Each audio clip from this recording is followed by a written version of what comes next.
Hi everybody, welcome to What's in the Box. Today I'm having a look at the skin tone paint set from the Army Painter. Now, this is a great set for beginners, middling painters, and even veterans, because having one box where you've got a multitude of skin tones and different things to actually do effects on those skin tones is really good.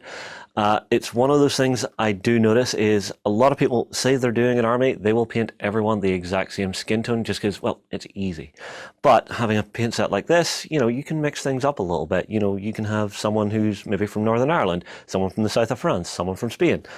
Not in 40k, obviously, or some other games, but you can start mixing up where folks are from, because skin tone on miniatures can change a lot about the feel of them.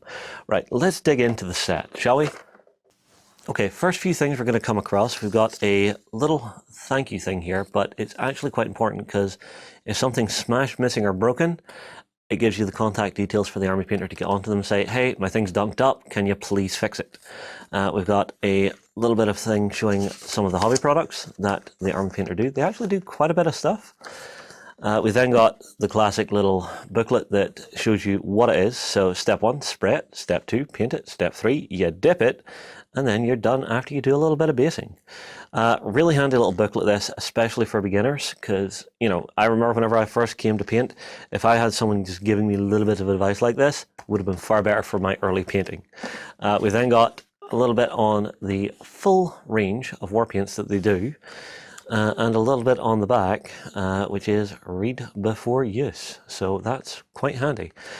Now, in the box itself, we're getting a couple of these trays with a few different things in there. Now, I am going to be clever because I brought along a tile, and I can actually start popping some of these out and letting you get a little bit of a look. So let's start with some of the basic skin tones. So this is a ruby skin. So give it a little shake and we'll see how it looks. So this is a very, very pink skin tone, very bright, but don't forget, once you wash it down, that super high intensity will be knocked back, but this might be a good one for highlighting some of the other skin tones. Next up, we have a topaz skin. Let's see if I've been clever and can just pop this out.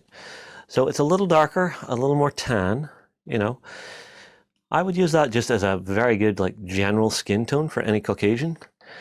We've then got this, which is Dorado skin. So it's a little bit darker, a little touch more brown in there. So this, perhaps for someone who's very tan, or perhaps maybe a light Hispanic skin. We've then got amber skin. So this is going to have a little bit more of an olive tone to it. So if you're perhaps doing an Asian or Oriental force, this might be very good. So that looks pretty nice. And then we've got this one, which is opal skin. So opal skin is very pale. I would describe this as the Irish skin tone, pale, vampiric, very cold. There looks to be a touch more of a purple tone in that, which is quite nice. So maybe if you're wanting to do some, very pale or ill or undead, might be a good color choice. We then have, we'll stick with the paints for now. We've got a tiger's eye skin, which is a very dark and quite a bit of redness in there. So perhaps someone of African descent, maybe someone from India, or perhaps even Native American might be good for that one. Next up, if I can open the bottle, is mocha skin. So, oh yeah, definitely this would be a more African skin tone if you want to use it for that. And then we start getting into some of the other stuff. So actually there is one more regular that we'll get out. So this is onyx skin. So this would be a very deep, dark skin tone. Bit of gray mixed into that. So it's quite interesting. And then we're going to start getting into what's called in here garnet pigment toner. So I'm not exactly sure what the consistency is on this because I haven't opened it yet. As you can see, brand spanking new. But we'll pop some of that out and down. Oh, it's a very pink tone. That might be good if you thin it down to actually use as maybe a glaze or a wash to actually begin bringing stuff up. Now, obviously, we know that they do skin washes. So this is dark skin wash, and I would assume it's, oh yeah, look how opaque that is. That would be very good for some of the darker skin tones that we have on here. Now, we also get another tray in our box with some other paints in it. And in it, we've obviously got a strong skin wash. So this will basically be like a medium compared to what we're seeing here. So whereas this is more of a dark browny red, this is more of a light yellowy brown. If I thin that out, you can see it a little bit, which is quite nice. We've also got our soft one. Little shake, just to make sure I keep the pigment moving. And as you can see, there is a very marked difference between what you're getting from one to the other. And then we've got some more skin tones in here. So what else do we have? We have a jasper skin. Little shake. And let's have a look and see what you come out as. Oh, a very deep pink with just some hints of brown in there. This one, I'm not sure what I would use it for, but again, it's all skin tones.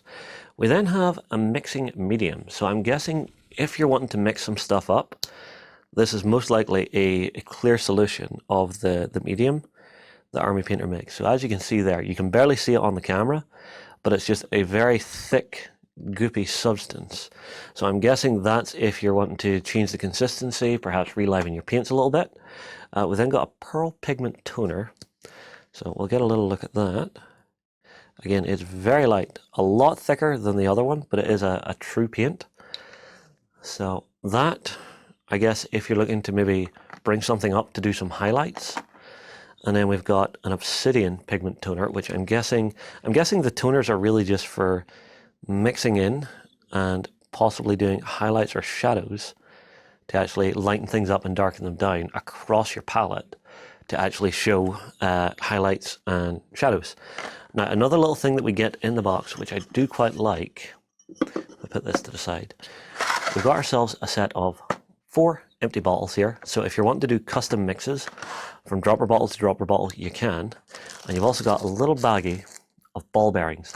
These are a lifesaver if it's a paint you don't use too often. Just pop one of these in, and whenever you shake it up, that'll just agitate your paint a lot more and make it far easier to bring it back to life when you're done. So that's the skin tone set from the Army Painter. I quite like the look of it. I think it's nice to just have a complete box of skin tones just for anything I may need for my painting. But tell you what, drop your comments below, tell me what you think. I'll move on. I'll see you again soon. Go ahead and check out our other content on screen now. And while you're at it, why not hit subscribe and remember to ding our dong. Go on, you know you want to click it. Go on.